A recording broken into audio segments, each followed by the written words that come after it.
Today I'm going to be explaining how the Brunswick Pinsetters work. There's a lot of different parts to this and there's a lot to explain, so just kind of bear with me as I try to explain all the parts one at a time and then how they work together to make the whole machine work.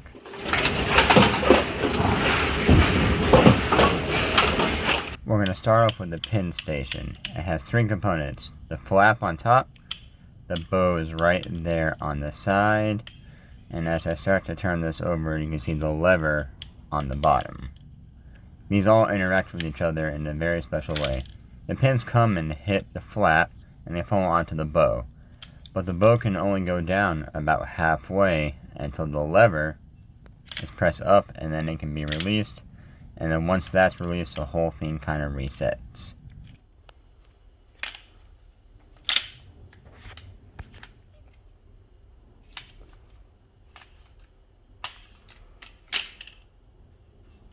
Here we have a pin holder. That red thing is a solenoid and it lifts up on that black part, which in turn moves these flaps. In the center you have a switch that pushes down right there. And normally on the back there would be a paddle, but I don't have an extra one. But the paddle interacts with this side, which also presses the same switch. It depends on what time the switch is pressed that the pin setter interprets what it wants to interpret. So again, the solenoid moves the flaps, and there's the two switches.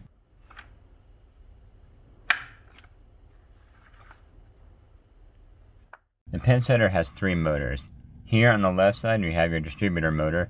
This controls all your distributor belts, it controls your T-band, and it controls your pin elevator. You'll see those later. The middle motor controls your sweep. It moves your sweep back and forth, and the motor on the far right side controls your table. This one moves your table up and down.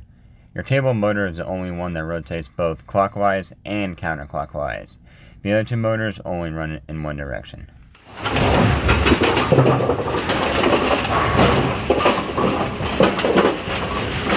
Right here is just a couple shots of your distributor working.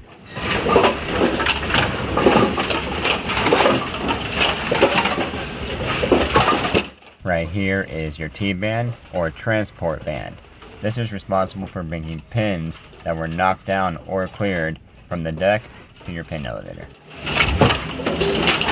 And this is your pin elevator. I think it's pretty obvious what this does. To start off the frame, we have 10 pins on the deck.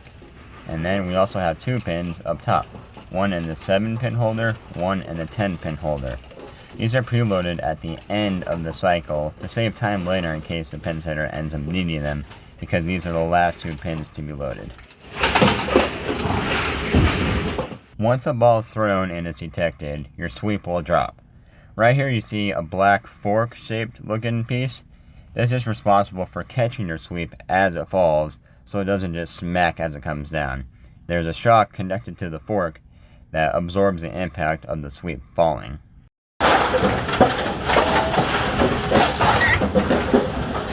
After your sweep falls, your table will come down, and a whole bunch of little forks called spotting tongs will grip your pins, and then your table will rise. Your sweep will come and clear any pins that were left on the table, and then your sweep comes back down, your spotting tongs open, the sweep rises back up.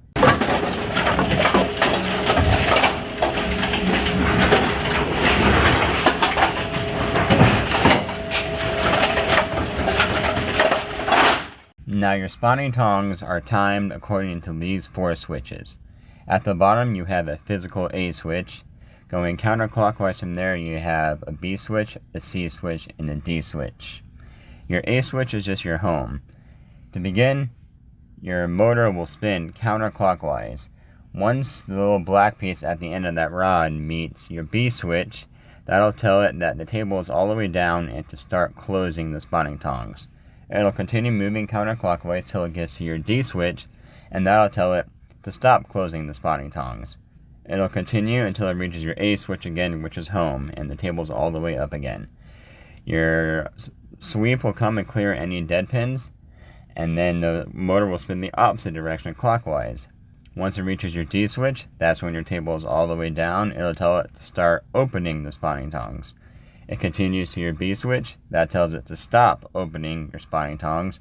And then it continues all the way around until it meets your A switch again, which is home all the way up.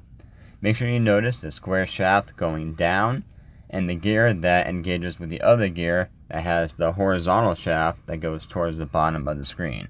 You'll see where these two pieces go later. But for now, we're just going to watch this move counterclockwise and then clockwise again, and you'll see how it all spins and how they all line up with each other.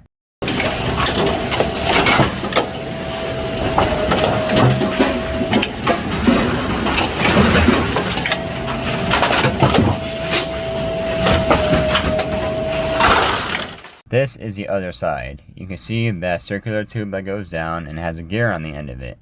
Right above the gear is a solenoid. That solenoid is pushed into the table motor, and that's what opens and closes your spotting tongs. The switches you just saw connect to the solenoid, and they tell the solenoid when to engage and disengage the gear.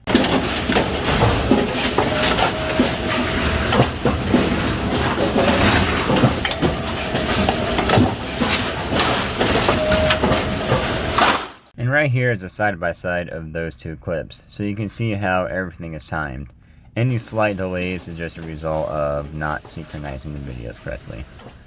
But you can see how as it begins to rotate clockwise, D turns it on and B brings it out. And right here is your square shaft that goes down onto the table. You can see how it engages with all these various gears to open and close the spotting tongs. I can't actually run the machine while I'm down here, so I just had a coworker manually rotate the square shaft, and just so you can see how all the stuff interacts with each other.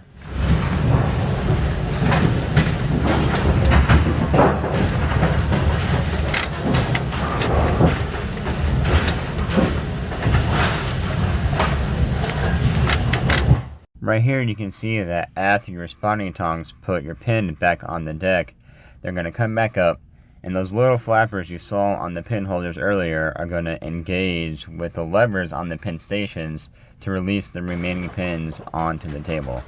Like I said earlier, the 7 and the 10 pin are preloaded.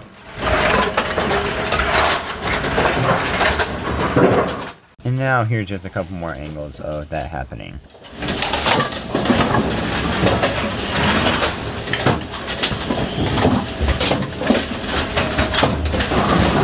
Here's one from the top. And right here we have our sweep and our table motor. The thing I want to note here is that your sweep motor is responsible for moving your sweep back and forth, but it's actually your table motor that picks the sweep up.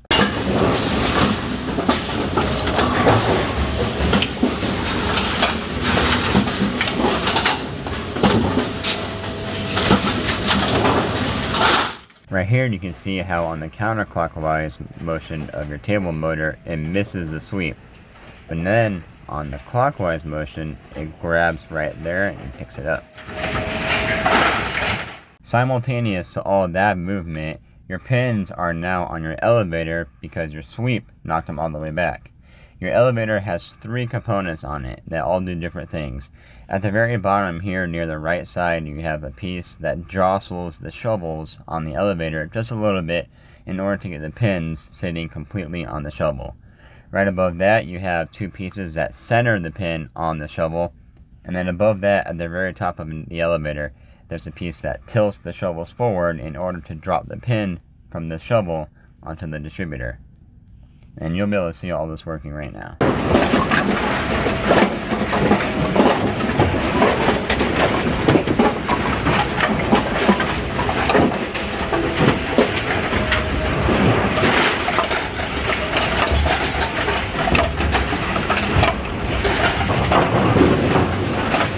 Right here is the top of the elevator and the distributor. Near the left side of the screen you see a pin count switch. This pin count switch lets the computer know when pins are falling off of the shovels, and it tells your shark fin, which is kind of near the right side of the screen, which direction to go.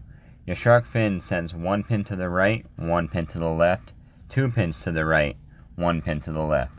This is because the right side of your distributor feeds more pin stations than the left side does.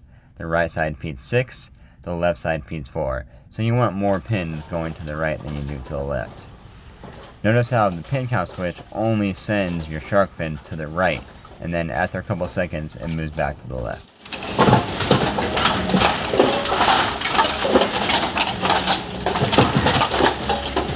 Your distributor runs constantly throughout the entire cycle. The goal is to feed every single pin station before the new frame begins.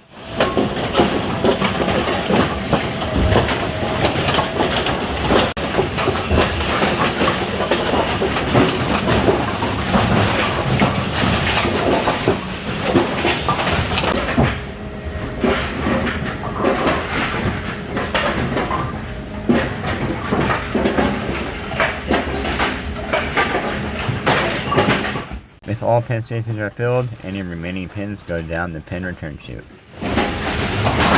Now your second ball is rolled, and again, your sweep falls. Now your sweep comes down, but this time your spotting tongs don't close. It just comes down to get the score, and then your sweep gets rid of any remaining pins. Here's where things get tricky. Up to this point, your table hasn't actually gone down all the way. It's only needed to go down far enough to get score. Right here in the middle of the screen is the stroke limiter. It's that fork-shaped piece. Near the top of your screen you see a black piece of plastic shaped like a T. These two pieces interact, and the stroke limiter catches that T, preventing the table from going down all the way.